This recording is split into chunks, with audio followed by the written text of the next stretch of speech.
LeBron, over the last several years, the names, it's been Jordan, Kobe, Malone, and tonight Kareem. How does it hit you to sit atop that scoring mountain? I don't think it has. I don't think it has hit me. I had a moment, obviously when it happened and embracing that moment and seeing my family and my friends and, people that's been, around me since I started this journey, even before the NBA. So, I definitely had a moment right there, very emotional, just to, knowing just, me be from a kid from a small town in Ohio. And I had a moment there, but I don't think it's really hit me on what just transpired. As much as I tried to live in the moment, it was kind of a blur. But looking back, seeing my guys back there and being, out there on the floor with my kids and my wife and my mom, and it's a really cool feeling. LeBron, specifically, what was it like to share this moment with your sons? Two basketball players, talked to them at halftime, saw them obviously on the court in the locker room. What was it like for you to be their dad tonight? It ain't about basketball with me when it comes to being a father. It's about setting an example, being a role model every day. It's a 24-hour, 7-day a week thing, and basketball has given me a lot, has taken me all over the world, has inspired a lot of people, but, for me, being a father is something even, way more dynamic, way more driven than the game. So, I try to set an example, by how I treat their mother on a day-to-day basis, how I treat their grandmothers, how I treat their little sister, how I treat others with kind and with patience and things of that nature. And hopefully I can just, instill life skills on them so when they walk out, in the real world, they'll be able to handle themselves like men, which they've been able to do thus far in their early stages of their life. So, basketball is just extra credit.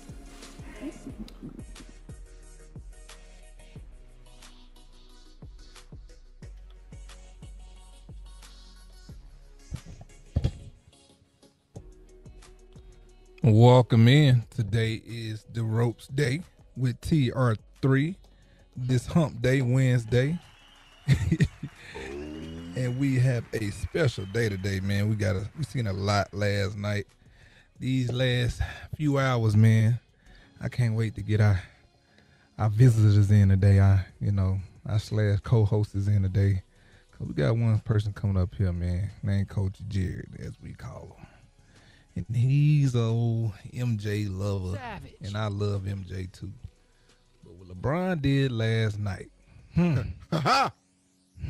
Well, before we get into LeBron, man, welcome in my favorite co-host, our favorite co-host of the show, man, the one and only, my partner, my right-hand guy, the one and only two-time national champion, SEC Defense Player of the Year, All-American, national champion, Super Bowl winner, the one and only Reggie Ragland.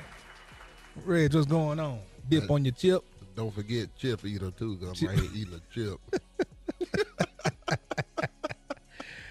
Chip?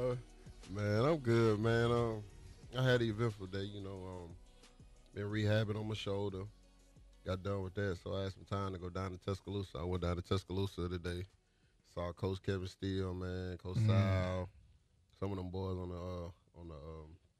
the team. Saw Jeff, saw Germ to get to see Ginger, the training staff, but saw Miss Ashley.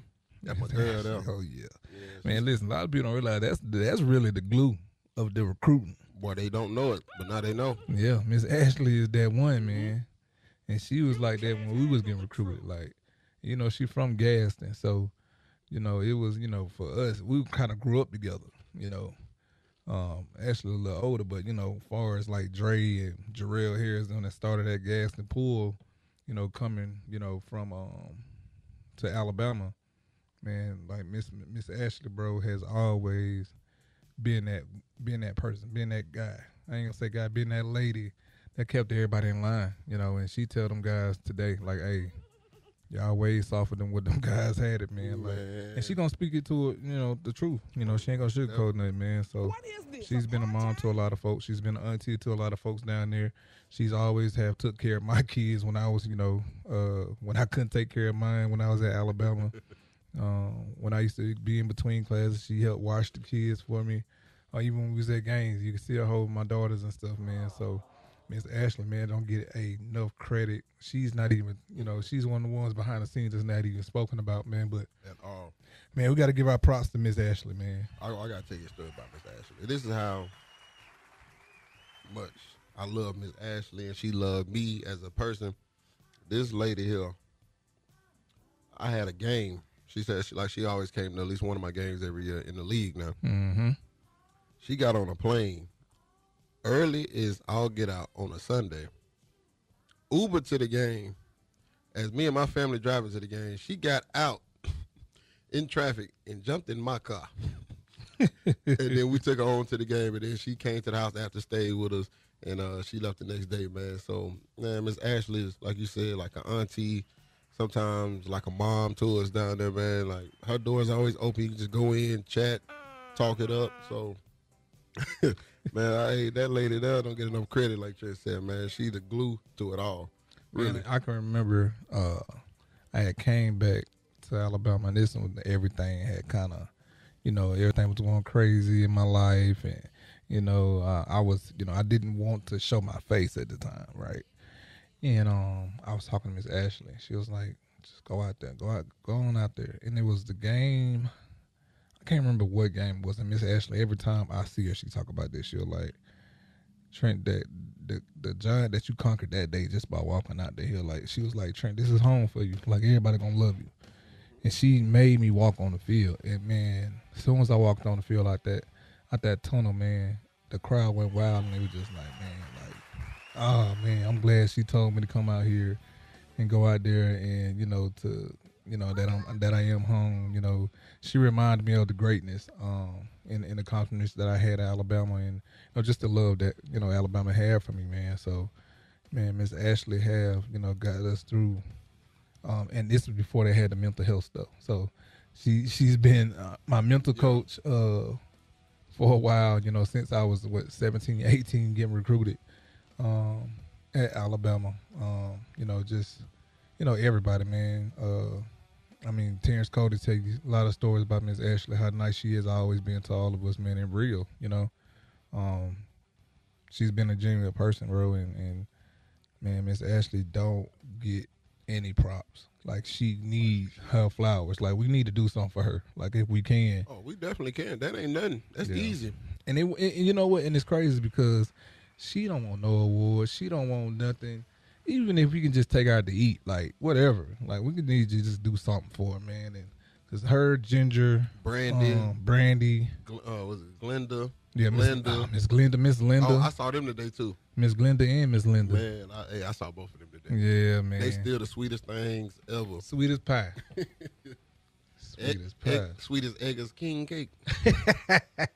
With the little baby. Yeah, they sweet. Oh, man, you crazy, man. Oh, man. How did it feel, being back in T-Town, though, man, being at your old stomping grounds? I know you don't get back as often, man, but I know it's a pleasure and it's an honor when you go back, man, can see your name everywhere, your pictures, and, can see your handprints and stuff, man, just to, see that, those moments that you get, and knowing, like, man, like, we didn't have this when we was here. Like, we built this. Like, this is built off our back. Like, bro, this is. Have you been inside in the weight room? No, not the weight room, because the weight room is still the same.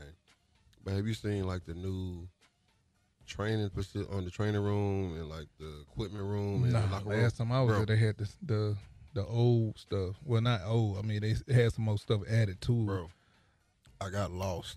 I got lost today. Say what? I got lost. You heard me. Cause like upstairs and everything, like the coaches out, but when you go down in the back towards the backside, like where the Mile Moore, like all this, like Mile, you see his picture. Yeah, where they used to be at and stuff. Cause how normally you go down that little desk right there and you have to go around to the left side. As soon as you come down the steps, you make a left and go into everything. And when you go in, Got the training facility, the training room to the left, and like the locker room to the right. And you walk up a little bit, you see the like where the equipment room is. Like it's totally different. Like you normally have to walk around to see the equipment room. No, it's totally different, man. It's nice as hell. I can say that. They're doing their thing. It's crazy because when I left, that's when they built the new weight room. They built the new locker room. Mm-hmm. Thank you. Yeah, and that's the first thing Coach Cochran said when I walked in. He said, "T-Rich, thank you. Thank you. This yours right here. You gave us this. That's and it was funny because it's like, bro, like when I was in school, I thought it was the best it could be. Like I didn't think it could get any better. Man, to see, when I left, they had the waterfalls and all this other stuff. See right there, the door. Yeah, that's the outside. Bro, it's crazy. That's crazy. Man, I know the last time I was in the locker room, it might have been a couple years ago. A couple years, maybe 3 years ago. Whenever it was, and I think Devontae them was still playing. When I walked in there, they was getting their feet massaged and getting the pedicure, manicure, whatever you call it. And I'm sitting there like, what the hell is going on? Like, bro, like what? Man, the best thing we got during camp time was a towel over our face and meditation music. The best thing we got. And then Jeff and Jordan go around everybody and just rubbing their feet. But like Jeff was doing it, but not, man, they got so many interns and everything down there right now. It's crazy. Jeff didn't want to touch no feet when I was in school, especially Julio feet. Ooh, that boy got slavery feet. Hold on now. I'm dead. So when he walked the ground, working on the railroad. That boy can kick bricks all day. Man, pick cotton with his feet. Picking tomatoes. Boy, you crazy. Oh, man. I was in the thorn tree forever. But we had some people with some ugly feet on our team, though, man. Like Michael Bowman. Oh, my gosh. Kenny Bell. How you play receiver and got feet like that? Listen, man. Them guys there showed why they ran like they ran. They can grip the ground. They can grip it. You ever seen the movie Tarzan and when he go the last Which Tarzan one? that they built? Which Tarzan? The last one. The animated one or the later one? The latest one when he had got down, he was visiting school and he came out and he had went down on his hand and his knuckles spread it. Like yeah, what their feet did. That's what and it gripped the ground. All right, man, let me start talking about my guys. Man, they ain't here to defend themselves, but they know they got ugly feet. What your hammers look like? Oh, mine ain't ugly now. Mine get taken care of. Who your feet was like? You know you got your feet like that's regular. You got the feet. You got the feet that big toe that leans all the way over. Oh, he needs some toe spacers. Yeah. Yeah, I keep me some toe spacers at the house myself. Wait, can he still wear flip flops though? I didn't know if they like prime time, if they 8 down or they 10. Yeah, it almost looked like he got 9.5 when he was socks.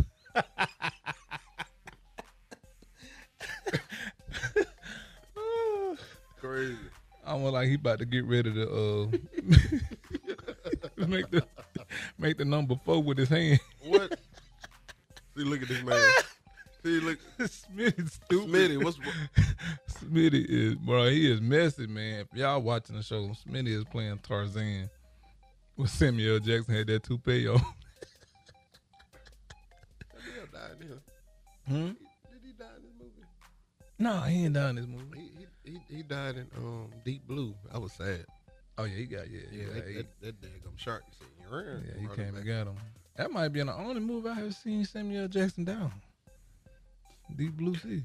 Hey, but I ain't gonna lie. One of my favorite. Well, ain't one of my favorite, but it's one of my favorite scenes of him. Is snakes on the plane. I knew you were finna say that. I knew you were finna say that. On this mother sucker. It's time to open up some windows. But that's crazy because I've never seen Samuel Jackson. Got to be the most alive person it is in these movies. Man, between him and Denzel, I've never seen Denzel die in the movie. You think you can do this to me? Okay, that's all I'm gonna say. Y'all know if you know, you know. If you don't know, You just out of luck. Smitty.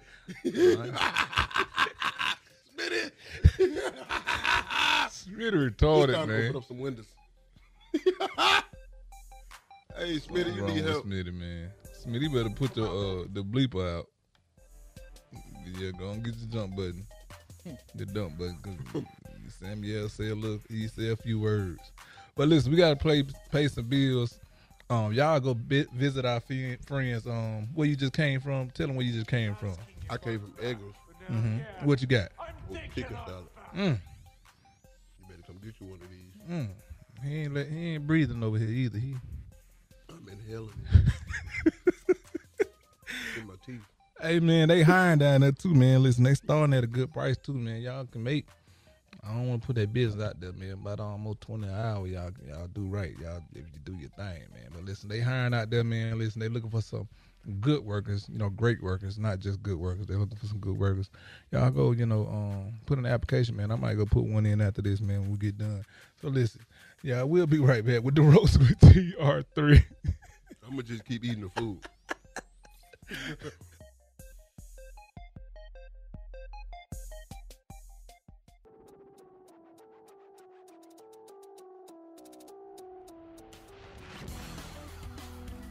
It ain't about basketball with me when it comes to being a father. It's about setting an example, being a role model every day. It's a 24 hour, 7-day a week thing. Basketball has given me a lot. Has taken me all over the world. Has inspired a lot of people. But for me, being a father is something even way more dynamic, way more driven than the game. So, I try to set an example, by how I treat their mother on a day-to-day basis, how I treat their grandmothers, how I treat their little sister, how I treat others with kind and with patience and things of that nature. And hopefully I can just, instill life skills on them so when they walk out, in the real world, they'll be able to have themselves like men, which they've been able to do thus far in their early stages of their life. So, basketball is just extra credit.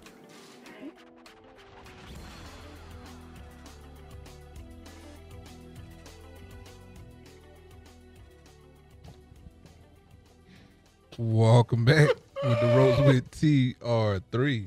And that's the GOAT speaking what he's speaking. And man, listen, what Brian has done, man. Like, he's just on a different level, man. And, it's time for people to get that man his respect. And that's all he want. And it's just like, bro. RESPECT. Find out what it means. That's how I learned how to spell respect. Suck it to me, suck it to me, suck it to me, suck it to me. Just a little bit. Bro, something wrong with this, man. Man, it take one to know one, don't it? Hey! Smitty get on my nerve. I knew Smitty finna come with it. Like, what is wrong with y'all, man? What you say? You? What you want? Baby, I got it. What? I'm done. Smitty, cut it. Okay. Bruh. Hey. I'm praying for y'all. I'm praying for the cake in my hand. Man, we talking about 20 seasons, bro, of not just Dominance. being good.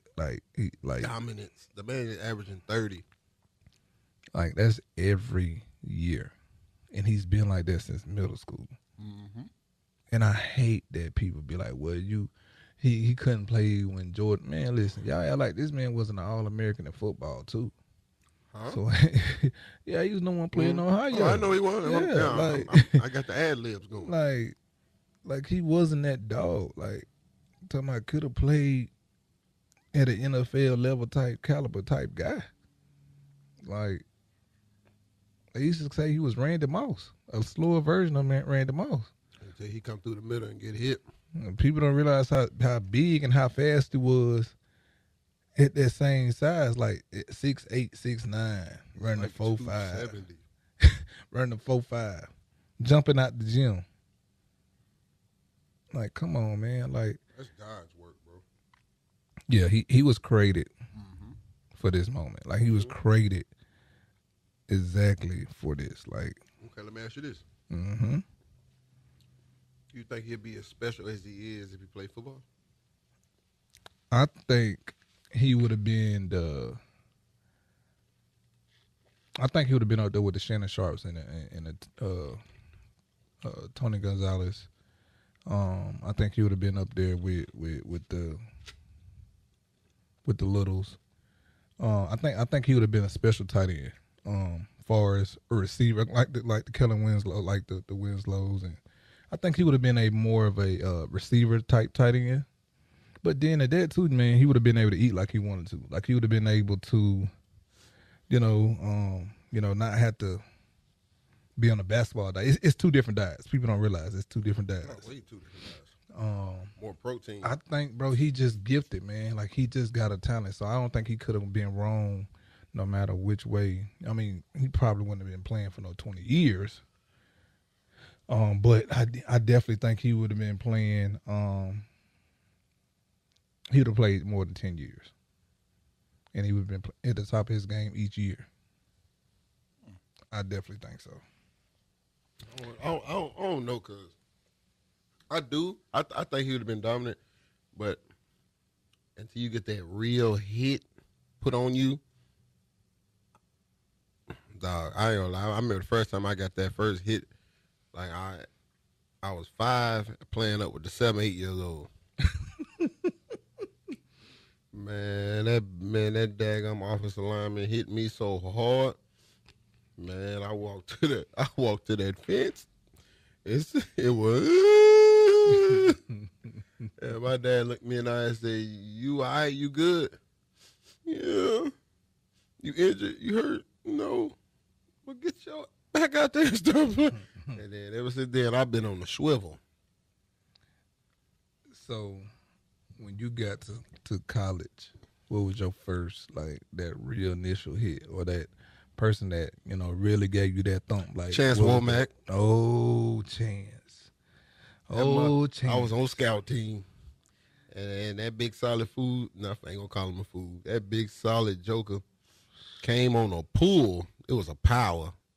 I was on the left side of the linebacker, and I seen the play, and I had to go hit him. I got thrown out the club that day. I did. Yep. See what I'm saying? Man, got abs. That don't make no sense. And then people don't realize he walked, and when he walked, he just sweated. Oh, get out, and that ain't it. I can't stand offensive linemen. Listen, don't nobody realize, like, because people be asking, like, who was my favorite lineman? Like, it was Chance. Man, like, especially when you talking about pulling. Oh, man. Him and William Vallejos. I mean, on Vallejos. Vallejos was swaggy, baby. Oh, yeah. Center. Oh, yeah. Man, listen. See, look. Man, Chance and William Vallejos, when they pulling, because Vallejos was 6 foot, 5'11" for real. Quick. He was quick. He was strong. Kelsey. From the Eagles. Yeah, he was strong. He benched 225 like 40-something times. He was smart. But having him and Chance, bro, was like really and you had Barry Jones, which was the smartest guy on the field. But, having those guys, and you had DJ, he was just a warrior. He was relentless. He never gave up. Steen was tough. Steen was strong as hell, too. But, like, my last year, that offensive line there, bro. His brother Dallas, I call him a Georgia Peach. Oh, yeah. Why you call Dallas Georgia Peach? Because he's from Georgia. They from Georgia. And he acts like a peach. I told her that he hates when I do that. Yeah. Okay, so I know that's your favorite. Okay.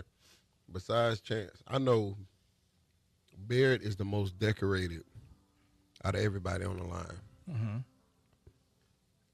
Clearly Chance. But if you had to take somebody off all the lines you had, who would you take? I'm going to take Big Mike. Mike Johnson that I played with my freshman year. I don't know if you ever seen the touchdown. You probably have. For my freshman year in school, when I scored against Texas that long run. And it was right behind Big Mike Johnson. He from Pensacola. He played with my brother. And so it was like that was a surreal moment for me, like running behind somebody from Pensacola, from my hometown, that battled against my brother his whole life and was able to, play against that guy. Play with that guy and gets the team that I always wanted to go and play with, and that's Texas. And so for us to be from the same hometown, like Mike saved me on some other stuff. Like the first time I was late to workouts, right? I was late, and Coach Cochran Coach Cochran and Coach TJ, you know what they did? Oh yeah, they shut that fence on you. No, that old locker room. What you call them jumps that we used to do? Squat jumps. Them squat jumps, man. Squat jump, I had to do that for the whole workout, and it took Mike to tell them, like, come on, man, like, he a young pup. He gonna be ready for us. This gonna be our guy. Come on, man. Let's run him out there somewhere. Come on, man. Come on. You cut us some slack. Or push that plate around, bro. Like I was box jumping the whole time, squat jumping the whole time. Squat jump, yo. Yeah, squat jump, Yeah. Coach TJ, he gonna squat jump. I'm an old country boy from Georgia, and I talk slow. He told us that my freshman year. And I've been looking at him crazy ass since then. Now, man, that's who we need to get on here. Because, he got some story. He was the first black athlete to come play for Bear Bryant from Georgia. Mm-hmm. So, and then when he played for the Green Bay Packers, I think, for 8 years or something like that. Yep. Man, he really has a story. And then he became the strength and conditioning coach since, the 90s? Mm-hmm. And then he finally retired a few years ago, man. And that's a real piece to the puzzle. He got everybody right. Then when I was heavy in school, we used to go on our old man walks, what he called it. We'll walk around the whole daggum campus with a sweat jacket on, sweating. So, man, I love that guy, man. I remember we couldn't eat nothing but a peanut butter sandwich. That was for breakfast, and that was the only thing we ate.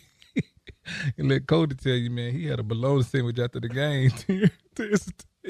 You're like, bro, you missed that weight, bro. You're like, man, we used to, everybody get a box of pizza or something after the game. He said, bro, I had a bologna sandwich with no mayo on it. No mustard or nothing. He said, man, I had to wait till to get to the room to back Brian. Put some mayo or some mustard on it. Oh, they used to walk out, man. It's all getting out. Man, what? But yeah, man, I think it was Jelani. Was it Jelani Jenkins, the linebacker that played at Florida? My sophomore year. He played against Spikes.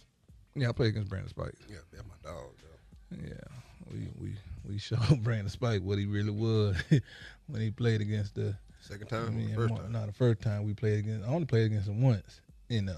Yeah, that's when I won, huh? Yeah, when we knocked them loose. Me and Mark took turns back there. But he was the premier backer in the country then. Yeah. Like big, heavy set, him and Rowe. Yeah. Man, them two jokers. Yeah. That's what I modeled my game around, was him and Rowe coming out. Yeah. But that dang Jelani Jenkins, bro, caught me on kickoff return, first play of the game. We was in Tuscaloosa. And it was the second year we got to play against them. And he caught me on some blindside type with Mac, when Mac hit old boy, or when Christian hit old boy. Mm-hmm. Man, and I'm talking about, I know I had a concussion. I couldn't see nothing but red and blue for the rest of the game. And I still played through it. But it was like, bruh. You over there talking to yourself the whole time. The whole time. Lining up on the wrong side of the field. But the game was so big, it was like, I know I couldn't get out. Like I knew, I had to fight through this. And it's probably to this day, people didn't even know I had a concussion that game. I know I had one. I know. I could taste the blood in my mouth. Bro, I thought we talking about our teeth now. I'm talking about my teeth now. I thought my front tooth. And this teeth bigger than the other. I thought my front tooth was gone. Believe. That's all, folks.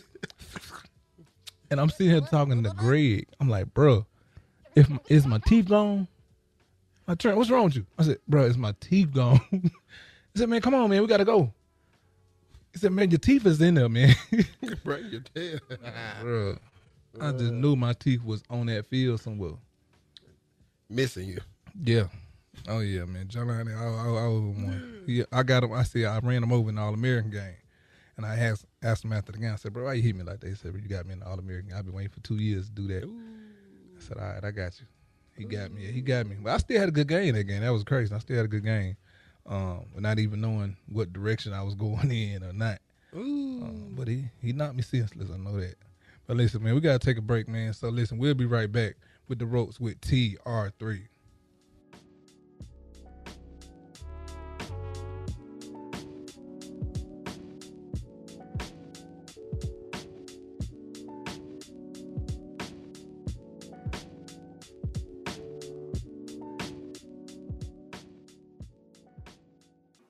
What did it mean to you to have Kareem here tonight, watching the game, but also coming up and sort of having that ceremonial moment of handing off the record to you? I just think it's great for the game of basketball. You know, it's be talked about for years and years and years.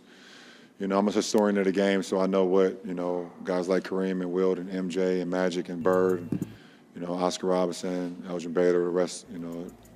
I can be up here all night talking about so many greats and legends. You know, for me, personally, you know, it's just an honor to be just named with the greats. Be in a conversation with the greats that played this game before me. That's some of the greats that's playing right now. And then there's going to be some greats that play, you know, when I'm done playing the game.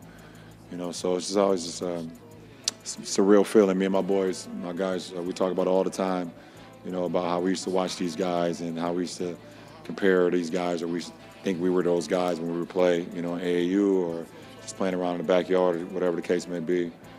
And now we actually, you know, up here with them, you know, and my name is being compared to them or whatever the case may be. So it's just a real surreal feeling for sure. LeBron, everyone talks about who the GOAT is. How would you describe the GOAT, and where would you put yourself in that conversation? I don't know, man. You know, for me, you know, I think it's great barbershop talk. It's going to happen forever and ever.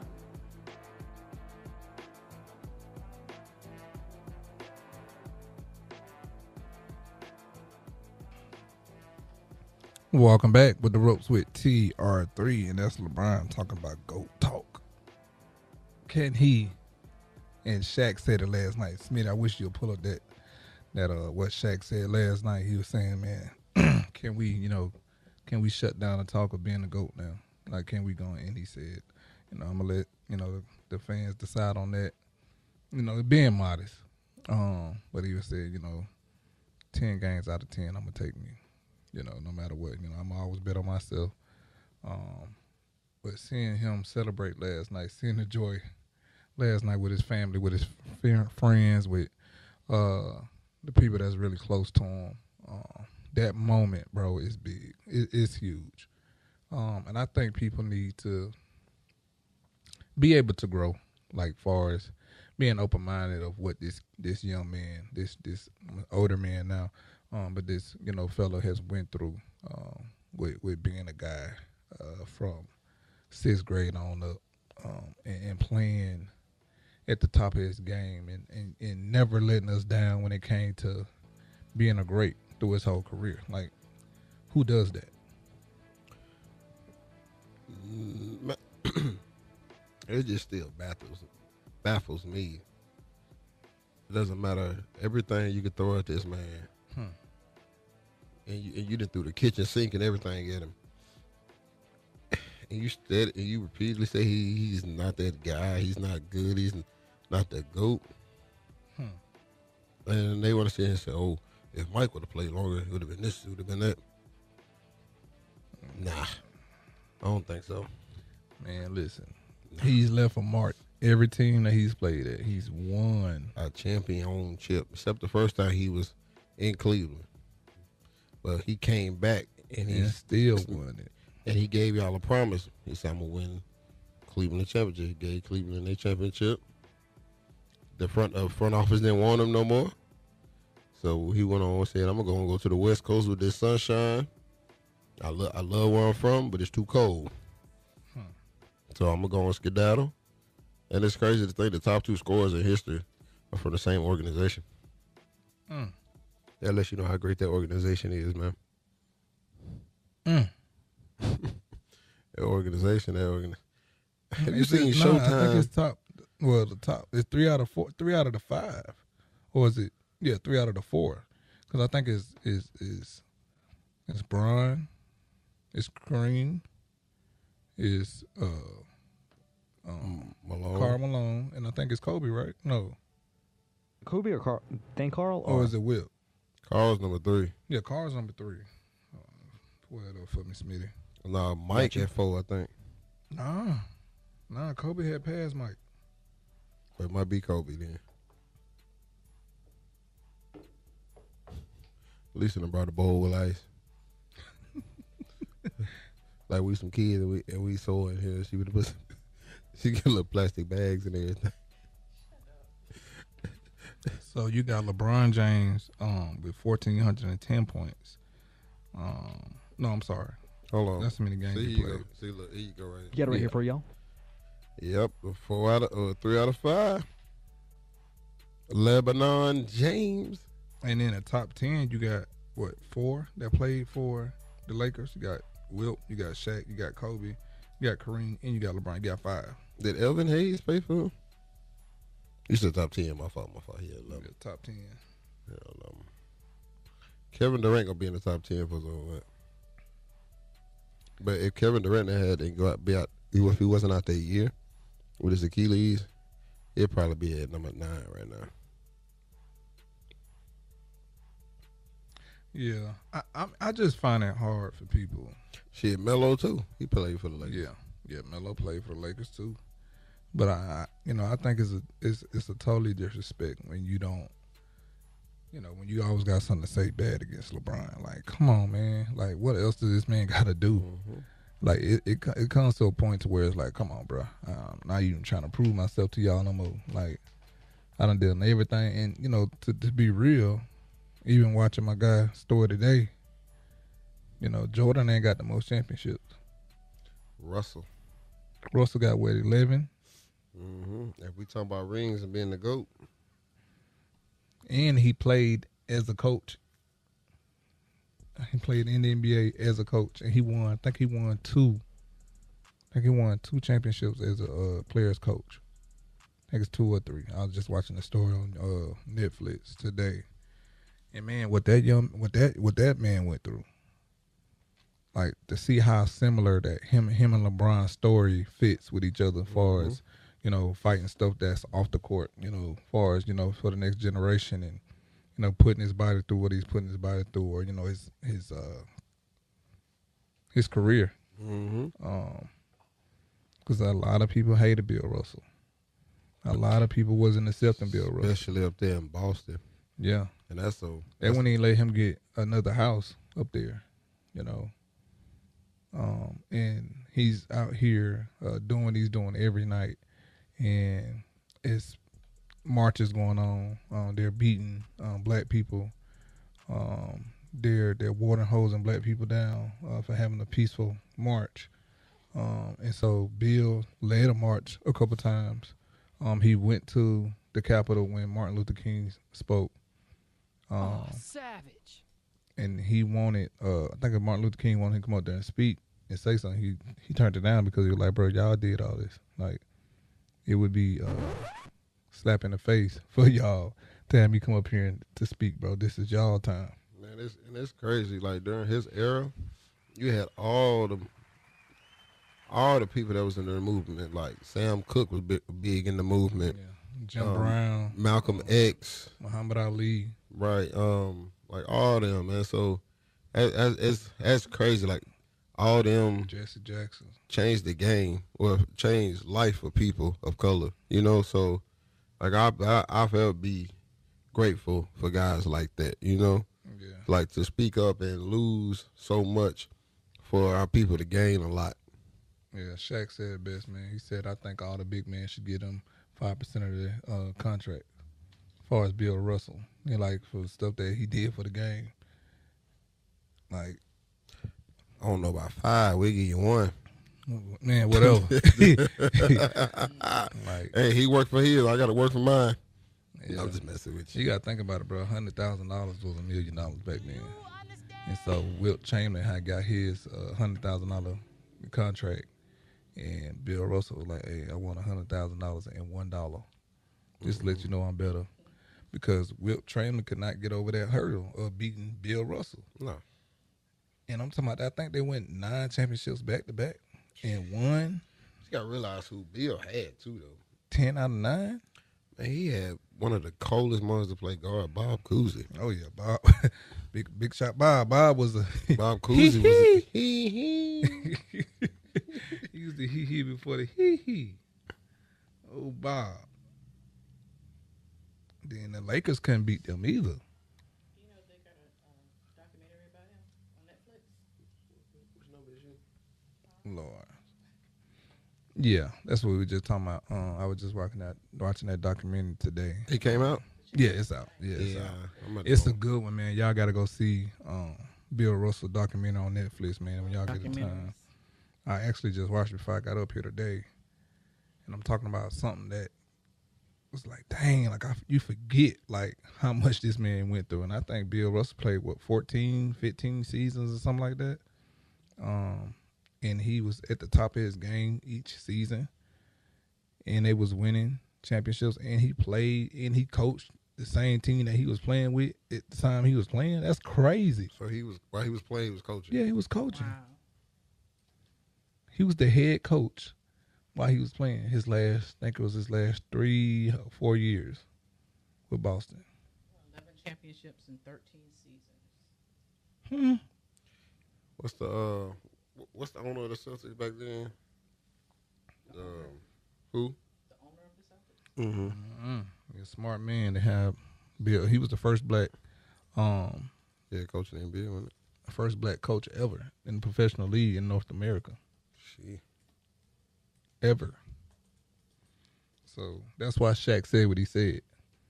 Like, he's thankful for Bill Russell because he opened up a lot of doors, like, that was not going to happen. Like, that's the stuff Bill Russell did, bro. Yeah, Arbach.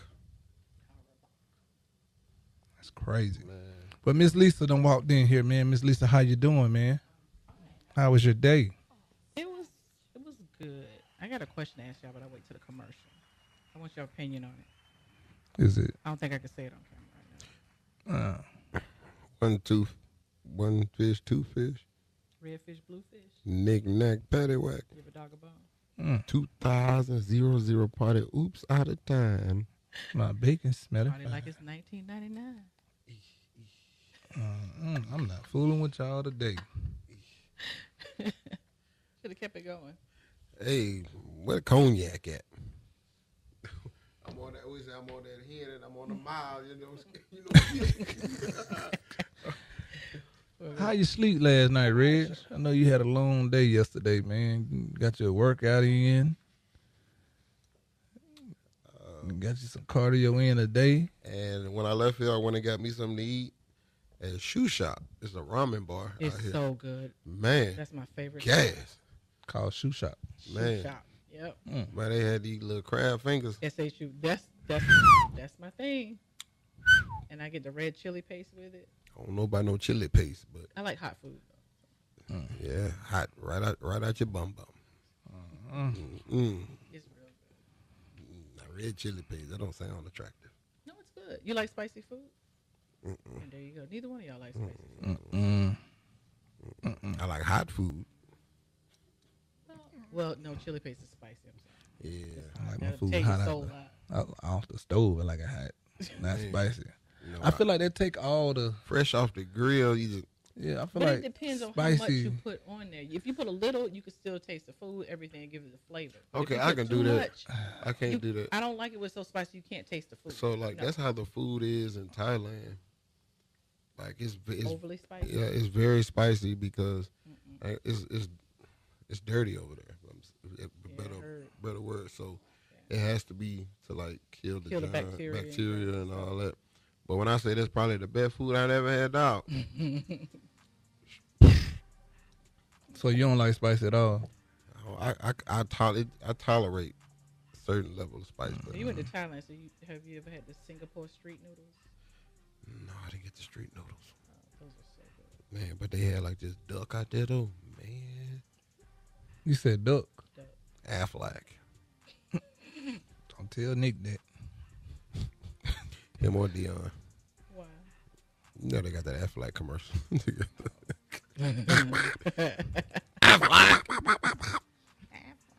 I know somebody right now that's riding around in her car with some Crystal hot sauce for her chips.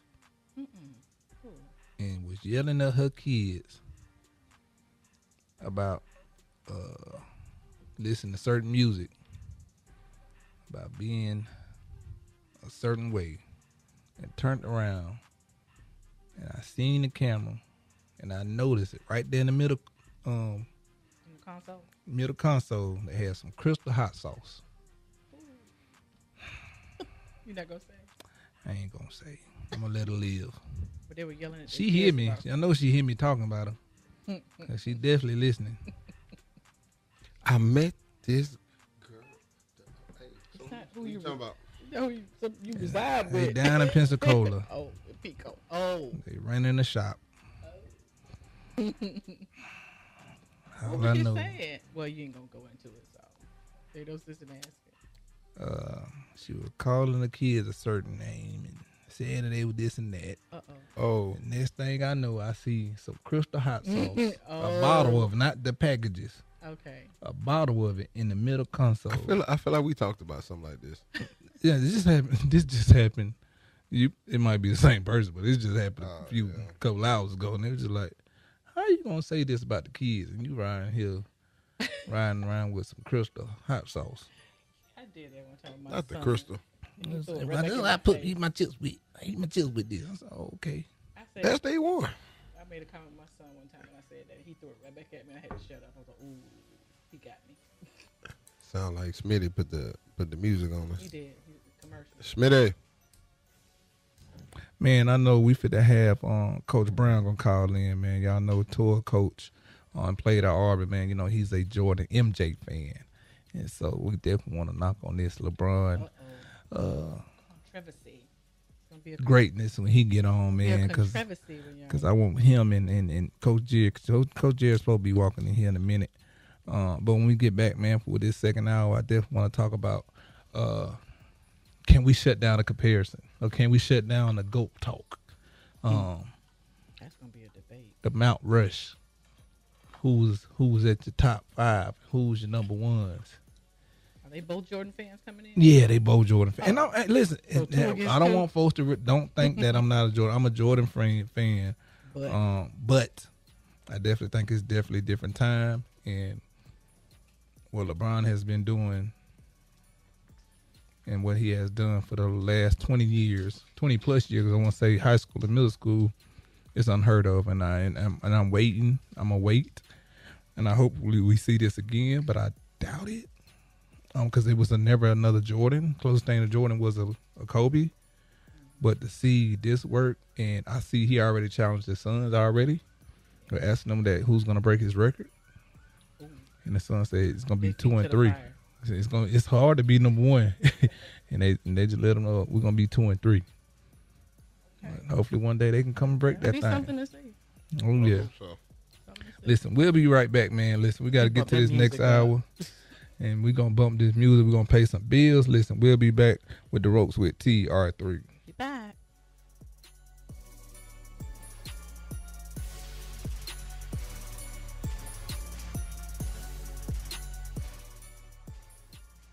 Welcome back. TR3, and we at the second hour. And we do have the one and only Coach Jared. He's in studio today. And we do have the one and only Coach Brown, Auburn legend over there. He ran track. He made the football team, man. You know, we got 2 coaches over here, man. They some great Jordan fans, man.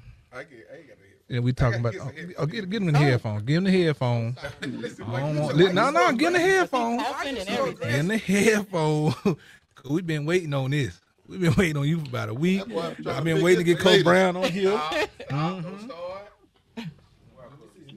Hey, I'm here. I'm here, man. Let's go on. Hold on, Coach. Coach, I just want Jared to go ahead. No. Coach Brown, go ahead, pull out one of them guys too. That sheet that I showed you. That little sheet. Go ahead and pull it out. I ain't showing it. No. My baby got my phone. I ain't finna bother. Oh, now your baby got your phone. She do got my phone. The dog had worms. I got another phone over here she can use. I'm good. She got my phone. But what did the paper say, Reggie? The paper, it all just told me. Ooh. Long story short, all it told me was. Oh, I thought that was for you. That Michael Jordan does not know how to develop his teammates. Man, stop it. And what it said was Michael Jordan had 6 teammates that made the All-Star. LeBron had 16. Yeah, LeBron helped his teammates become greater and get paid. I ain't gonna say Mike wasn't trying to help nobody but himself. Okay, so listen. So this is what we're gonna do. That I agree with. So listen, LeBron played 20 years. Michael Jordan played 15 years. Take away also, you got to take away 2 more years from Jordan retiring. So you got to take away 2 more years. And also, age difference was LeBron was 18, Michael Jordan was 21. So you also got to take away those years. So that's LeBron's fault that Mike wanted to stay in school forever. No, that's not his fault. So what I'm saying is, Mike had to stay in school forever. Hey, Mike had to. LeBron didn't have to. Hey, LeBron should have. For what? So this is the thing. So listen to this. Hold on. No. Michael Jordan scored 2,000-some points every single year he played. So let's calculate if he would have played 20 years like LeBron. You know how many points that would have been? You know how many points that would have been? And not only that, hold on. Not only that, it would have been 48,000 or something. Okay. So not only that, add the 2 more years that he retired. So listen, you think you think Michael Jordan was gonna keep that up for 20 years? He kept it up for 15. Yes, he could have. He kept it up for 15. No, his last year he wasn't scoring no 2,000 points. He kept it up for 15. Man, he didn't know, bro. His last year he was not scoring no 2,000 points. This man got 32,000 points at 15. Man, I remember what game he scored 6 points. Okay, so answer this then. LeBron ain't never scored no 6 points. 6 points. Yeah, 6 points when he was with the Wizards. He was 50, man. Come on. Oh, now he 50. Now he 50. Scored 8 points in a game. Oh yeah. He ain't never had a game he ain't scored more than 10 points. He had 10 points. Even when he got hurt, he went out with 10 points. Listen to him. So listen, let's talk about this then. Let's talk about this. Michael Jordan played all 82 games. LeBron has never played all 82 games. Yes, he has. When? I'm looking at it right now. Wait a minute. Wait a minute. I'm looking at it right now. We got Google over here. Because Michael Jordan has played 82 games. I think it was 2013. Every single year. No injuries, no none of that crap, besides when he broke his leg. So what's y'all defense for that? Hold on. I'm finna pull it up. And not only that, man, this man lost to the Mavericks. To the Mavericks. Dirk Nowitzki, bro. LeBron. Dirk Nowitzki, bro. One person. Jordan didn't even got the first round until 3 years after his till he had to go get what's called Scotty. Jared, no, I'm finna keep going. Keep going, come on, man. Come on. In 2017, he played 82 games. Go ahead. 2017, he played 82 games. 2008, he played 81 games. That's 2 times. Man, shoot, he played 80 games 2004. But his rookie year, he played 79 games. He still is the all-time leading scorer. Preach. Okay, so time out. So It does not matter. Oh, that's just me. Okay, so this, I think this is a disconnect. See, I think when we try to talk great about Jordan, it's like we disrespecting LeBron when that's not necessarily the case. I think LeBron James is the second greatest player that ever played the game. And he could be just a little bit better than Kobe because of what he does with the ball. But this is the thing. Let's keep it real. Michael Jordan was the most vicious killer on the court you've ever seen. That is a reason why he lost to Dallas, why LeBron lost to Dallas. It wasn't because Dallas was better. He didn't have a dog in him that Jordan had. Coach Hines, too. Okay, we got Chris Hines on there, too, Coach Hines. What's going on, Coach Hines? No, nothing much. He just made some vital points, but you know, what I mean, I had to, amen that because that's true. That's true. Now Jordan was the most vicious. He had that dog in him. I give you that. But Bron is one of the greatest players ever, man. I'm like 1A and 1B. You really can't go wrong with the cat, man. I'll give him that. But to say he's better than Jordan, I think sometimes we disrespect him. Listen, they get in defense mode because think LeBron, it's time LeBron to is stop talking about the GOAT talk when you talking about all-around player. Okay, so this thing. So if we all-around player. So hold on. If we talking about GOAT, let's take LeBron out. We just should have just said Kareem then. No. If we gonna start, if you want to talk about GOAT, you should have just said Bill Russell. Okay, start Bill Russell, then Kareem. Oscar Robertson. Yeah, I mean, we're going to start from them. What about Wilt Chamberlain? That's what I'm saying. We'll start from What about there. Julius Erving? But the thing is, we really never saw it.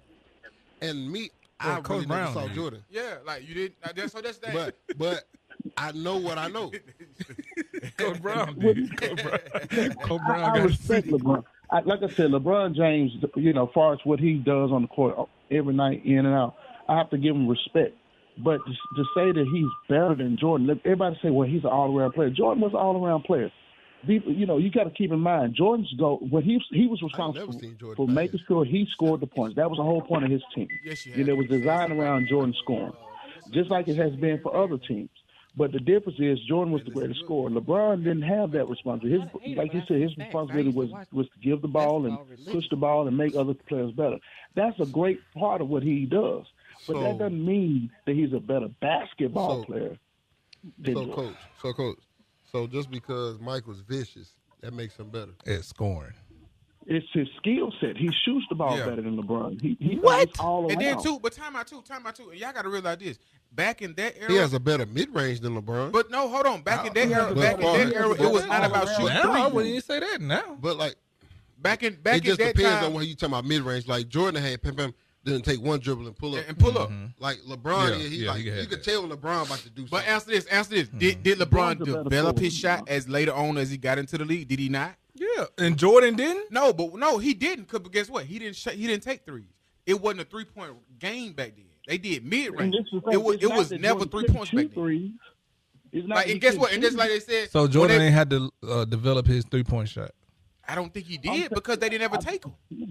How? Because they rarely took him. It was not. Because y'all got to realize now. Right now, it's a Steph Curry league. You got to have threes. Back then, and then guess what? We talking about LeBron. Don't you know it wasn't no 3 points back then when all the other guys was playing and scored all those points? It was a 3-point line when Jordan was playing. But Kareem, no, I'm talking about Kareem them too. Like all of them, like they barely took 3 points. They was big man. They was really big man. Kareem was big man. The game back then was big man dominant. If you didn't go inside to the post, it makes you LeBron, was getting taken out the game. Hold on. So it make LeBron the GOAT because he passed up a big man. I'm glad he said that. It makes LeBron the GOAT because he's top 4 in damn assists. And so I'm glad you said that. So you said it wasn't no 3-point line back then, right? Right. So what does that make Jordan since he didn't pass Kareem? That's the thing, but you can't say that. Want to know why you what can't you say mean? that? No, it was a 3-point line. You're right. Jordan used to hit them threes. But he didn't take threes. Man, he was a mid-range guy. He was a mid-range guy, and also, so even if he's a mid-range guy, your point is very. So what that says about Jordan to not pass? Let me tell you why I don't say a lot about Jordan. And he also retired. Hold on, and then LeBron passed him with 150 games less. 150 games less. He retired as he retired. Y'all gotta realize that. He retired. So that man retired for 2 years to say that ain't got nothing to do with me. Yes, it does. No, it don't. That's woulda, shoulda, coulda. So guess what? If you take 2 years off of LeBron and take those same, he wouldn't have those. But you can't say that because he didn't. That's the thing. Jordan retired. That ain't got nothing to do with me and my scoring. Well, I mean, it's still Jordan did that on his own. But guess what? Right, you're right. So guess what? It still got a lot to do with LeBron. Want to know why? Jordan took 2 years off, came back and won 3 back-to-back. Something LeBron would never do. And LeBron, Mike is a bad mug. Has never done. That's fine. And guess what? We can give all these stat-wise. Well, LeBron got the most points. He got the most this, but he also got the most losses in the final too. Because he been there the most. So tell me this. So been there the most. So answer what did Ricky Bobby say? If you ain't first, then you're last. Right. All right. So I don't care how many times you get there. I don't care how many times you get there. You didn't take it home with you. But guess what? Every time Mike went, 6-0. I get that. You know what I'm saying? 6-0. Get it. But every Mike time. It's a team game regardless. Okay, don't bring up team. Don't bring up team now. Don't bring up team now. You just talked all about LeBron. Jordan has. LeBron had 2 All-Stars. 1,072 threes in his career. Somebody said what, Coach? Somebody said that Jordan didn't make his teammates better. I have to beg to differ. If you think about the teammates that Jordan had on it, Luke Longley, all these people that he made 12, 13, 14-point players, Scottie Pippen, who was one of the greatest to play the game at that time. Everybody that talks about Jordan said they couldn't stand that, man. How can he make somebody they better? Say they can stand, It's a lot of people that say they can't stand LeBron, too. Basketball. But LeBron puts these guys in position to be successful. Only people say they can't stand LeBron is the people that played against LeBron. Well, I mean, if you got the big three people that LeBron got to recruit to play with to get a championship, we can't talk about that. Pass me the Hennessy. So time out. Did Jordan recruit anybody? What you mean? No, that team was assembled. LeBron had to recruit D Wade and Bosh, and they had to go get Bill Cartwright and Horace Grant to win. No, stop it. Yes, stop it. Their first year they won with Bill Cartwright. Yes, the first year. They had to go get Scotty to make it out the first round. Yeah, because they traded for Charles Oakley and Horace Grant. Man, look, he had to go get Scotty to make it out the first round. Scotty got drafted. But they had to go get Scotty for him to make it out the first round. Let Scotty go to the Rockets. It wasn't none of that. Let Scotty go to Detroit. But just like I told Jared yesterday, if it wasn't for the triangle offense, Scottie Pippen wouldn't be Scottie Pippen right now. So only thing Jordan would keep doing is winning scoring titles. And guess what? You heard don't That's the only thing. And don't forget that's the only thing Jordan was doing. Don't forget defense player of the year too. Okay, that's cool. That's the only thing Jordan was doing and still getting put out was winning scoring titles. Right. He wouldn't win no championship. And But soon as they got him, as soon as they brought Coach Jackson in, they put the triangle offense in. They gave everybody opportunity to pass around and make a name for themselves. And so it sounds like to me, that's why I say coach Jordan had to make teammates better. Is it Phil Jackson or is it Jordan? Because Phil told Mike that we had to implement more guys in. Okay, so hold on. So is it Phil Jackson or Jordan? Hold on. So y'all talking about the Phil coach? made guys Y'all better. talking about the coach? Y'all talking about the trying offense? So okay, so if LeBron didn't go get D Wade and Bosh, he wouldn't have had no championship. So what now? So listen, and that goes back to me good saying thing D Wade when he got LeBron. Yeah, Okay, and that so goes what back now? to us saying that LeBron make his teammates better. And so when you talking about Can't make Phil D Wade Jackson, better. D Wade been that man. Man, listen, D Wade already got a championship. D Wade wasn't gonna win no more without LeBron. That's true, but he already had one. He was one He of had them. Shaq got him his championship. Stop doing that, man. No, man. oh no. Who Shaq won? Shaq already Shaq had got him. him. Shaq already Ooh. had him. I ain't trying to hear Yeah, that. you better say I'm trying to something. hear You better say that. something. You better say something. You better say something. Ooh. I'm with you when you're right. Ooh. No, I ain't trying to hear that. I ain't talking about Shaq already said it was D Wade team. Ooh. Yeah. Shaq say that with Kobe too. Man, Shaq say He that was with the man. Kobe too, but I don't think went and got D-Wade Shaq couldn't and have did it put without on Shaq. Kobe. Yeah, he says No, it. I think his first couple, the first two, I think Shaq will say, okay, Man, yeah, it he was me. says it, bro, because he couldn't do it with Penny Hardaway. They ain't had nobody else. Man, come on, man. Penny was injury prone. Come too. on, man. And they didn't have who? Penny was injury prone. Yeah, that's the only problem. Listen, that's really the only problem. Man, listen, we listen. Before we get injury prone for this commercial, we gotta go. We gotta be back. I didn't hear because we gon' look. My We got. Yo, we hit the white Hennessy. Hey, listen, man. Y'all been waiting on. Y'all got look, Reggie over here hot boy. Well, sweating. Look, Jared over here sweating at the top of his head. Listen, I'm sweating at my nose. Oh yeah, we gonna be back with this conversation because we ain't near done with this, man. Listen, we'll be right back. We're gonna pay some bill with the Ropes with TR3. Coach don't go nowhere. Chris Hines don't go nowhere.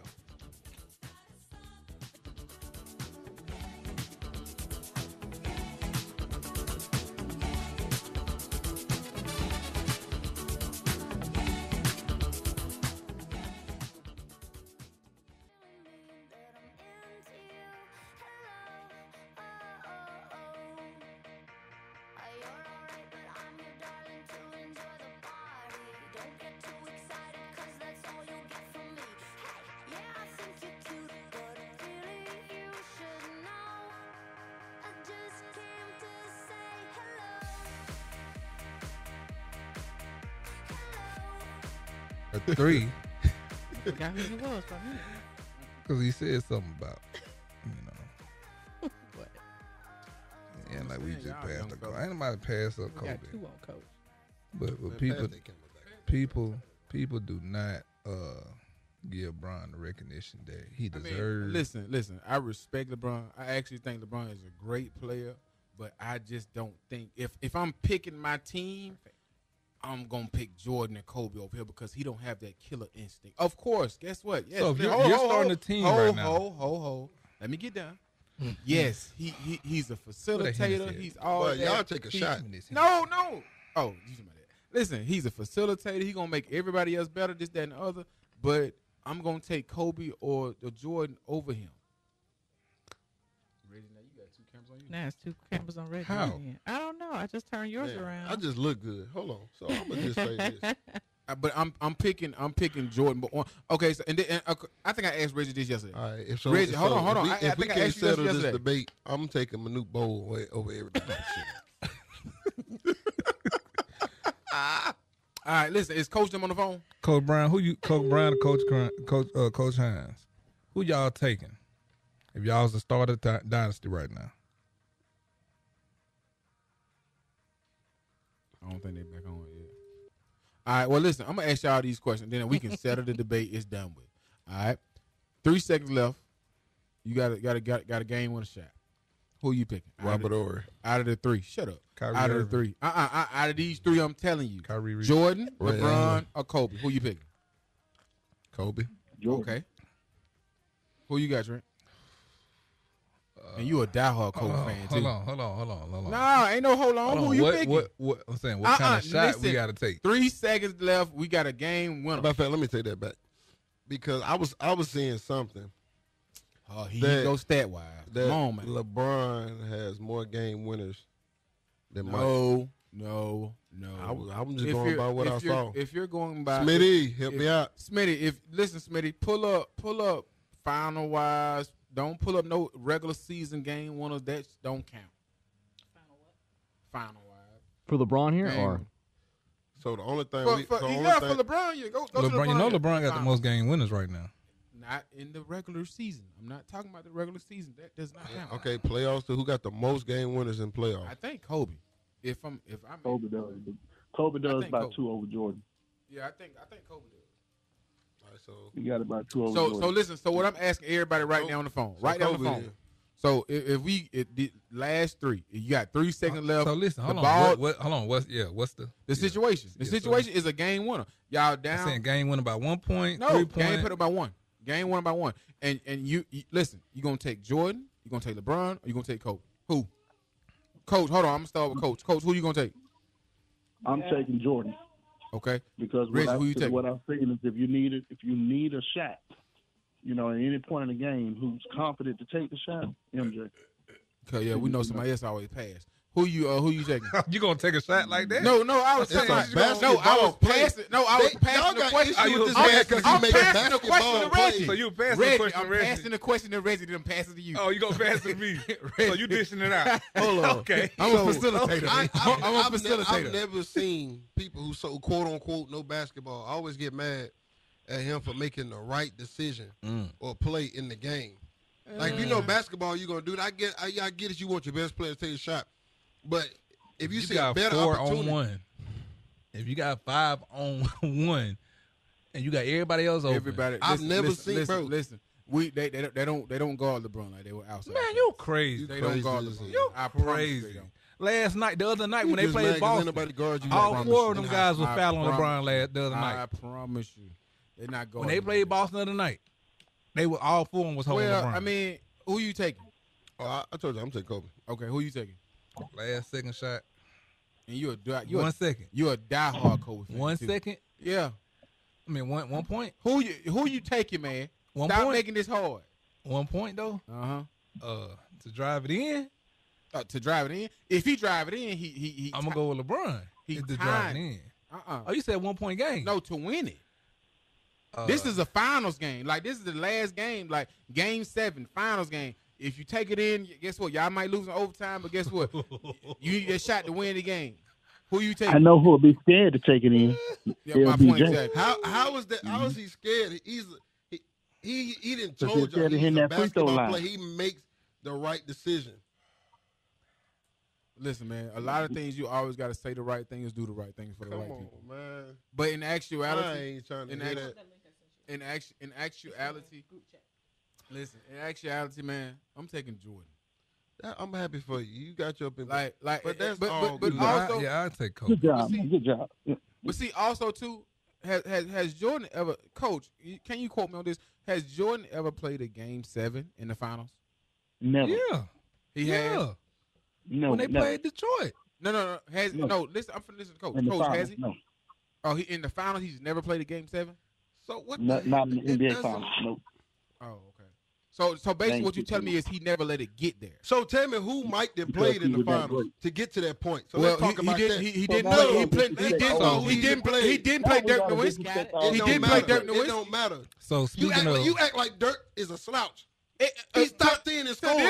You act like Dirk is a slouch. You crazy, man. To them, you act like Dirk is a slouch. Y'all don't stop with all this there. So Dirk is certified. So let's talk about playoff Hold on, career, Trent. right?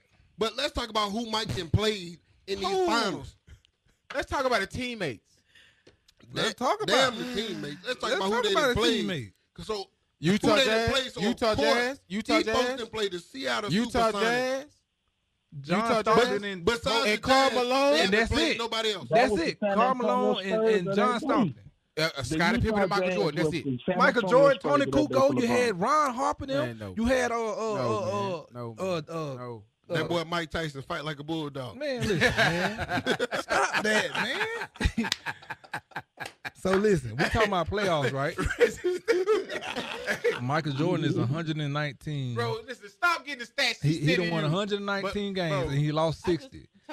LeBron, I got it up. Kobe done won 135 games and lost 85. LeBron James has won 174 and lost 92. So who record better? Jordan. LeBron James. Jordan's. No, Jordan's, because you got to think LeBron James had those extra years plus that 172. That's over You always be talking about these extra years. Bro. No, it's not about talking about it. It's just the fact. That's not a fact. He didn't play for 2 years. No, so you can't say that. No, we talking about when he was 18 and Jordan was 21. We can't do nothing about that. So it's different eras. It's different eras. That's all it is. It's definitely different eras, so we but can you cannot sit there and say disagree. Jordan is just better than LeBron He James. is. He's not a better all-around player. Yes, he is. No, he's not. Yes, he is. How? All around. All around? No. He is not better than Michael Jordan is not better than LeBron James all around. He played in Jordan couldn't 3 pass the ball. games in Game 7 in his career.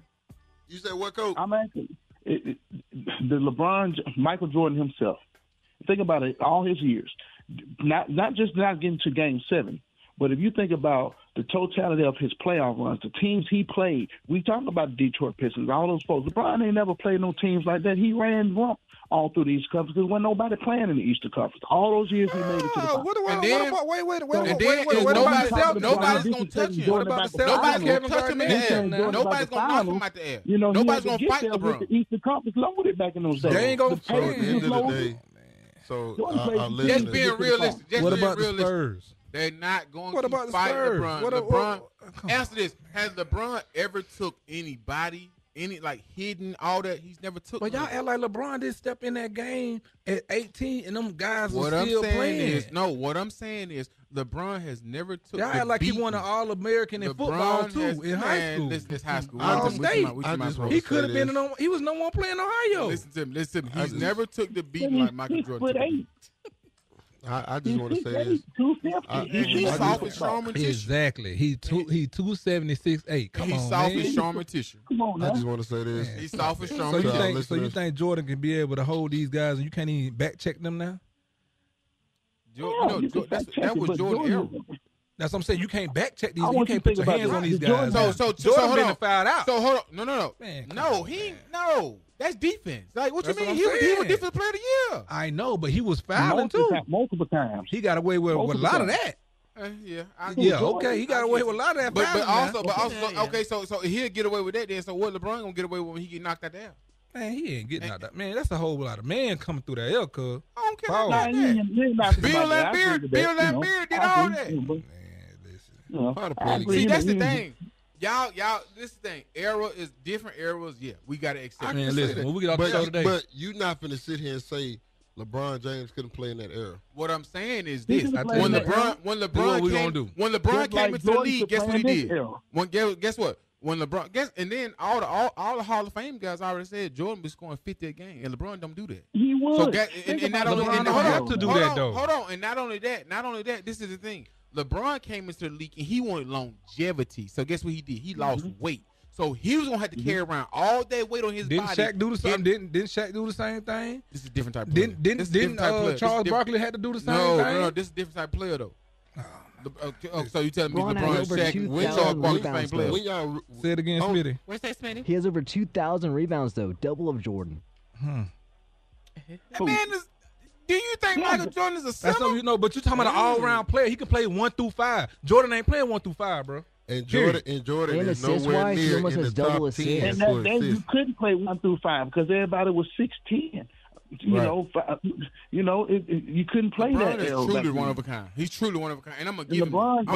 Y'all still haven't said the fact that LeBron didn't said he's a pass-first player. He's not a scorer. He said that. Yeah. Then why is LeBron number one scorer of all time? Okay, don't answer that because we come back. Listen. We're going to take a break. When we come back, in between break, y'all, we finna get 2K out. I'm finna show you what this area we finna get 2K. We finna get 2K out. Listen, I'm telling you, I'm picking all-time LeBron. You go pick all-time Jordan. And we're going to see who can play in this area. So listen. We'll be right back, man, with the Ropes with TR3.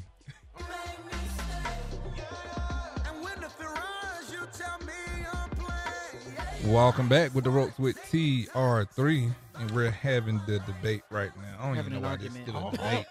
It's an argument. It ain't even an argument. It's an argument. And I'm very disappointed in Coach Brown. I can't believe him.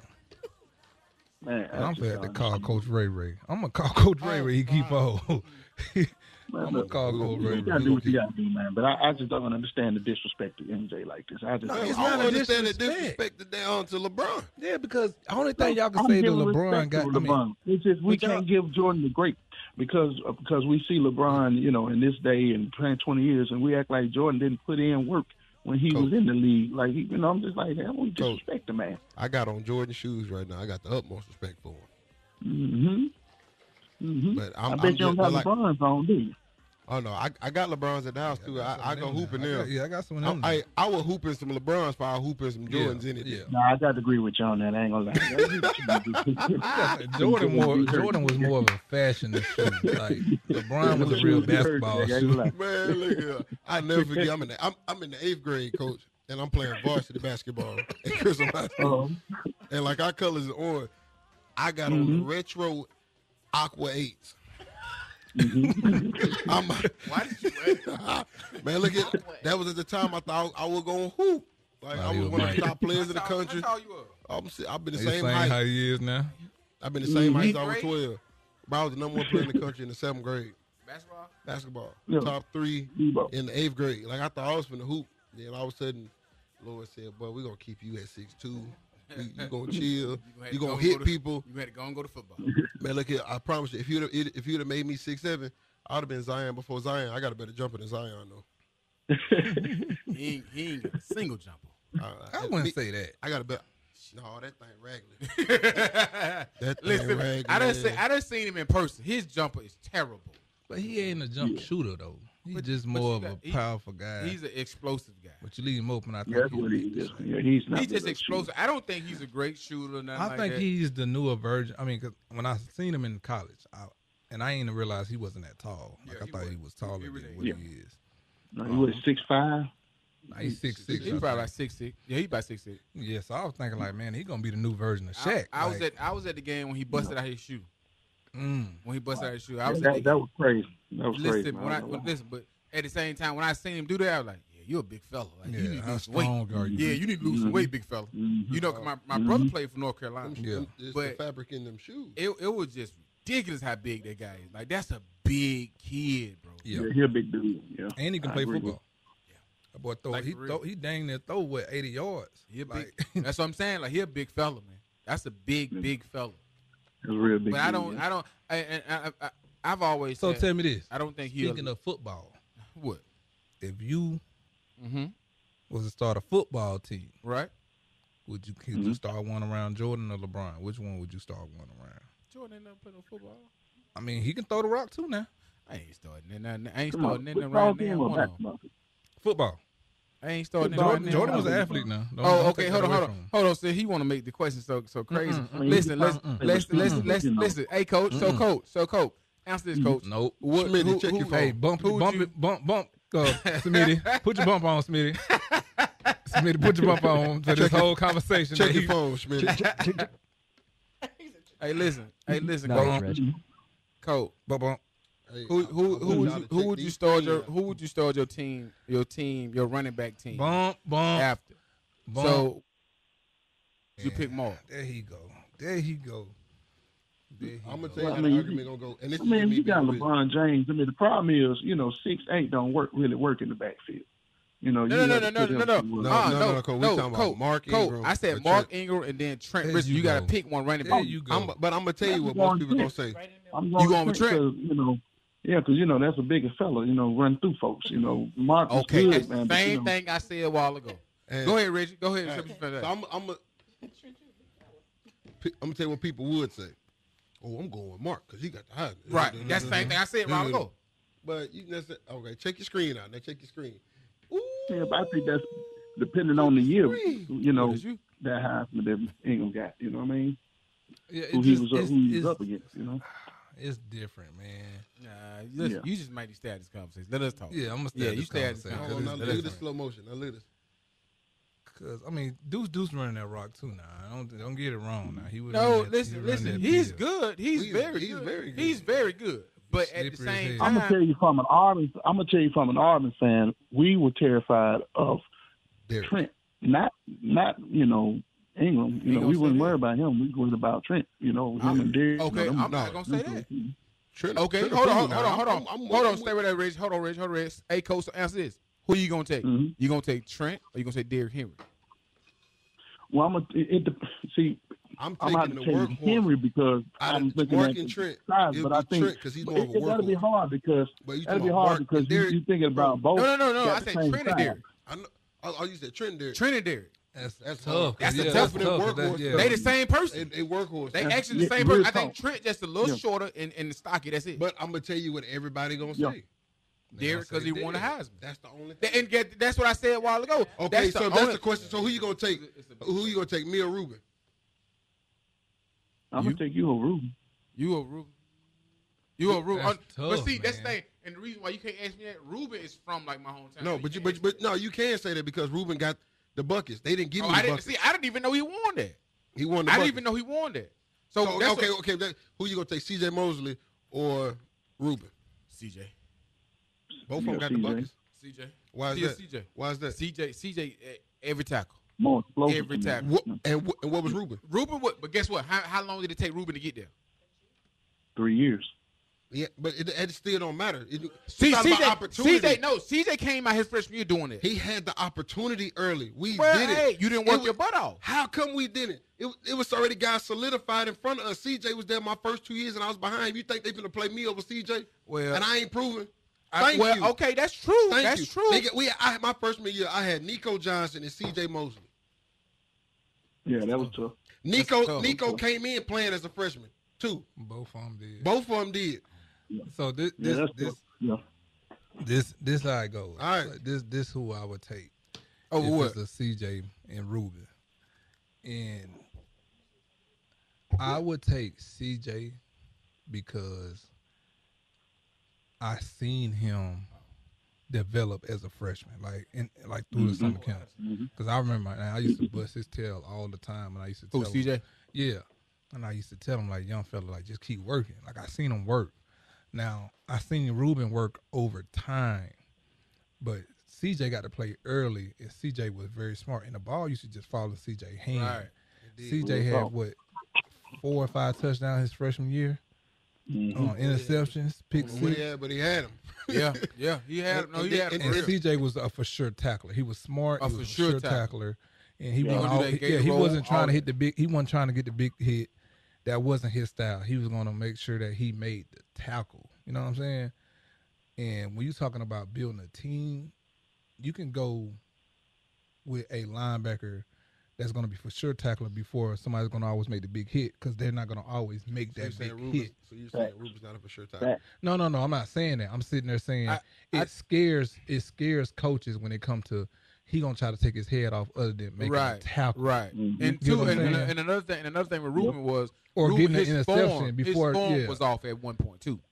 And before you go and with CJ, like he gonna try to get that intercept. He gonna hold you. He gonna target that interceptions before, you know. He said to me was more of a ball hawk, and that's why. He was a ball hawk. That's what I mean. Yeah. So, okay. CJ, Ruben gonna knock your head off. Just like I tell everybody, the smartest person I ever been around, CJ. Mm-hmm. I tell everybody that truly because he the one. And I feel like that about Mark. Help me understand the defense. Yeah. As far as the linebacker aspect. If we keeping it real, Coach Smart ain't really teaching me. Mm-hmm. Coach Smart, he could say he tried, but like as a coach, and if you're a good teacher is going to make sure all the students are going to understand and learn what's going on, right? So like Coach Smart he taught it one way. Yeah. And like I couldn't understand it that way. So CJ would say like little things to me to help me understand, but then I had to put it in terms for me to understand. You know what I'm saying? Yeah. So like I'm not a concept guy. Like I'm not like I got to see the formation. Like if we in a call and I know it's 2x2 and we playing cover 6, I know the safety coming down away from the nickel. Right. Nickel. And I know, but it's 3x1. I know we either gonna skate or skinny in 6, but he's still coming away down away from the star or the nickel. So I had to visualize it that way. Like everybody learned differently. But that's why a lot of guys didn't play at Bama because they taught it one way. The baddest mofo ever to play linebacker to me is Tanae Patrick. Exactly. He's look up Tanae Patrick coming out of high school. Listen. He's the hardest hitter. He's the hardest hitter to ever come through. And Ruben, he was hitting. Tanae Patrick is the hardest hitter to ever come through. Yeah, country boy. He got married.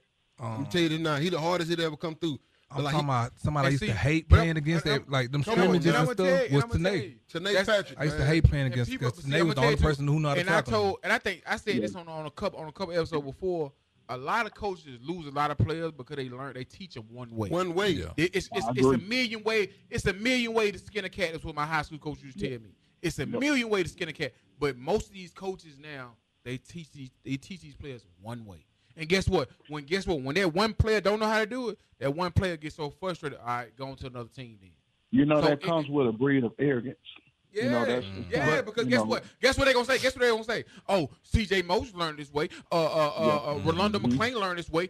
I'm not them. I'm not them. I'm not them. So like that's just everybody like teaching. That's like teaching. Right now, I'm a teacher. I can't teach all my kids. I'm a 5th grade teacher. I can't teach all my kids the same exact way. It's one kid might be a little bit slower. It's one might be a little bit faster. And there's one kid right here that's really in the middle. It's different. Right. And so like, you can't teach them the same way. That's why I give you a good example. Rashawn Evans. Right. And the way they was teaching it, he couldn't really fully understand it. So like me, I would just sit there and say, man, just see it in the formation. Like see if like 2x2, 3x1, if it go to tray formation, then break it down that way. Then you can start putting the concepts in when they go cover 6 or cover 3 and base and nickel. Then it's gonna come together. And guess what? And guess what? It take players like you to break it down for them. And I ain't gonna say dummy terms, but that's what it is. Right. To show them and help them. Hey, this your way of learning, but I learn a different way. But guess what? The other coach is not gonna take it like that because the coach gonna say, "No, you gotta learn my way. I'm this great coach." Blase. It's it's a different. Yeah, and that's why I like the way Coach Brown teach Tor. Like Tor was the youngest person on the team. But he taught him in a way that, you know, he broke it down in the ways that to his level, his language. Yeah, his age.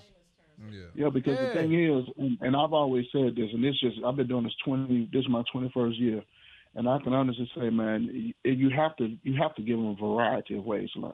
Yeah, you got to. Yes. You have to, because kids are different. You know, kids are on a different learning level, and some kids are very talented but don't learn as quick.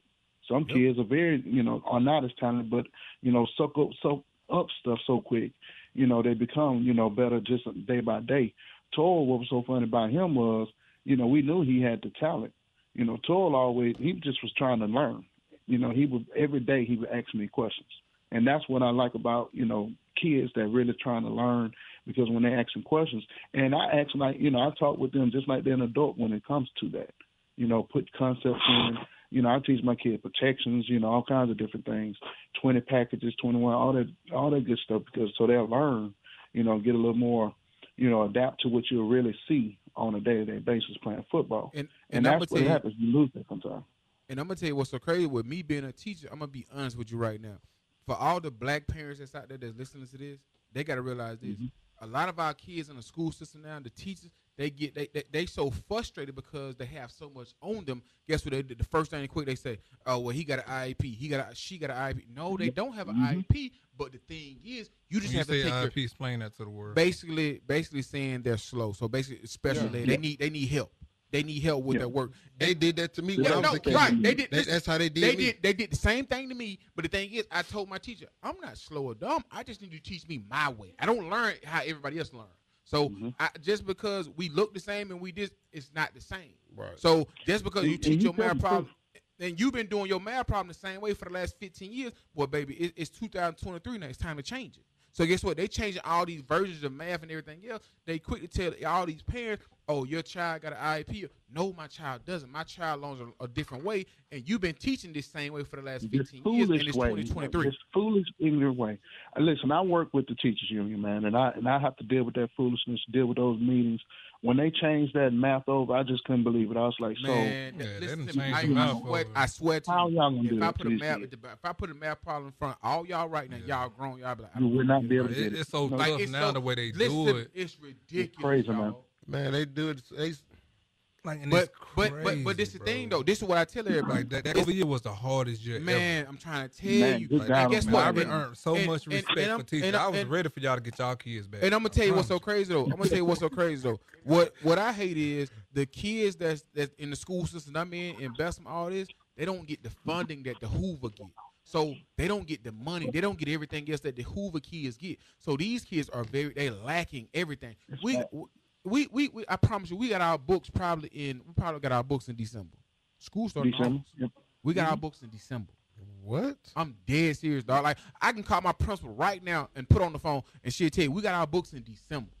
So the thing is, it's like the school system is messed up, and also the teachers, the way they're teaching our kids, every kid don't have IEP. And then another thing, too, is guess what? As soon as they say, oh, your kid got an IEP, you got to take him to the doctor. Guess what the doctor going to do? Give him some medicine. They don't need no medicine. Man. Stop doing that to these kids. That killed a lot of. Because I used to wonder as a kid growing up. Some of my friends like, man, why y'all acting like that? Yes, bro. Or why y'all just so sluggish and like? That, it's because of that medication. Yes, man. You know, medication. And guess what? And guess who? They do it to us first. 504. Yeah. They got certain things called 504s, y'all, which is basically, like if you have a 504, you can have an allergy, and they give you a 504. It's like a learning, something that contributes to a learning disability. Learning disability.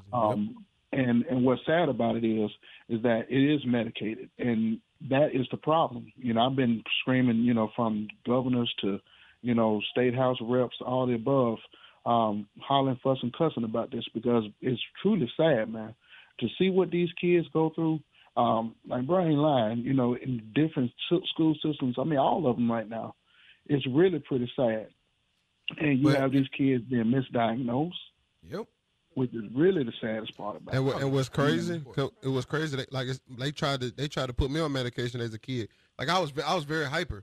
Yeah, man. They gonna say, oh, you need some Ritalin. Man, look here, man. My daddy went in there. I'll never forget this. And you can ask my dad this. He went in there and told them, folks, I ain't putting my son on no damn Ritalin. Hey, I'm gonna put him in sports.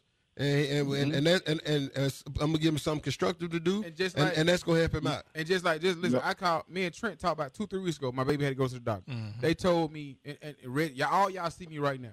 I'm 6'1", 300-some pounds. All right, my daughter is right beside me. They're gonna tell my baby, oh, she's growing too fast. She's growing too fast. Well, I'm a big man. What do you mean? Her mom is not sure. Her mom is 5'10". So that I got to go back to the doctor in 2-3 weeks. They tell me, oh, we got to put her on some medicine. No, y'all don't. You ain't putting on that, man. Look here. I'm gonna be mad at you. You made them folk put that, man. And it's crazy, Reggie. It's a cop out, man. It's a cop out. Reggie, you had 10 times somebody called me and they said, man, give Reggie a hug. I said, what? They said, get Reggie a hug. Something wrong with him. Somebody's my first game back. It was something wrong with me, man. I was pissed off. Yeah, They didn't want to let me play. So you finna sit here and tell me it's 64 other, it's 64 linebackers better than me. Man, look here. And it ain't. I know I can play this game. Oh, you just bigger. Yeah, we want linebackers at 230. Man, and that's the reason you can't stop the run. That's why all these running backs going for 2,000 yards a season now, because you ain't got nobody that's going to sit off in that hole and hit something. And the thing is, they trying to change right now. They trying to change everything, but honestly, they still need what we had to start everything. You got to, because the running back's my size. My point exactly, bro. Come on, man. Like, they trying to do, but this is the thing. They trying to, it's a systematic worldwide thing. So the school system, systematic. If I teach your son how to read and write every single day, what else they gonna teach him how to do? Go to prison, go to a farm, go to a plant. Listen, I tell folks this all the time. So what I tell, they prison system, yeah, that's they all jail it is. system off of third grade reading. And they can't read fluent in about a third grade. That's how they. And listen to me. My baby's right here behind me. She's in kindergarten. She can read. My 5th grader's over there can't read.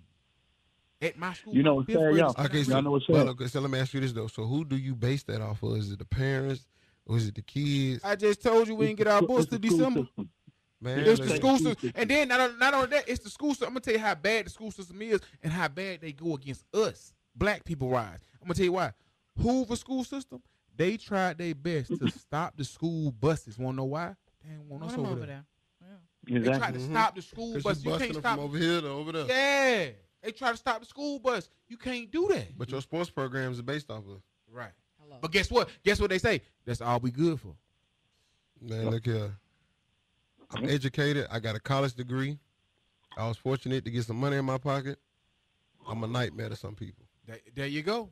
There you go. I'm educated and I understand. And guess what? Since you understand, you're really you're a nightmare to a lot of people. And I'm gonna tell you the biggest person.